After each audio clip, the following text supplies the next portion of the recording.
L'Aïd al-Adha, c'est-à-dire la fête du sacrifice, repose sur la soumission du prophète Ibrahim, que la paix soit sur lui, envers Allah.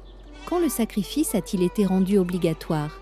Le rite du sacrifice a été prescrit dans l'islam en l'an 2 de l'Hégire, soit vers 624 après Jésus-Christ. Il est apparu à la même période que d'autres actes d'adoration comme le jeûne, la zakat et la prière de l'Aïd. Dans l'école hanafite, le sacrifice est considéré comme obligatoire pour les musulmans ayant les moyens financiers. Dans les autres écoles juridiques, il est considéré comme une forte sunna. Après quel événement est-il apparu? Son origine remonte à l'histoire suivante. Le prophète Ibrahim, que la paix soit sur lui, voit en rêve qu'il doit sacrifier son fils pour Allah. Il considère cela comme un ordre divin. Son fils Ismaël accepte également avec soumission.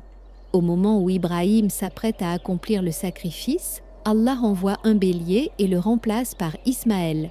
Cet événement est considéré comme un symbole de la soumission à Allah, de la fidélité et du sacrifice. Il est mentionné dans le Coran, dans la sourate As-Safat. Le mot sacrifice vient de la racine arabe qurb qui signifie se rapprocher. Ainsi, son sens profond est un acte d'adoration accompli pour se rapprocher d'Allah. Ce n'est pas seulement l'abattage d'un animal, mais une adoration qui signifie la soumission à Allah, le partage, la solidarité envers les pauvres, l'éducation de l'âme, au sacrifice, la gratitude.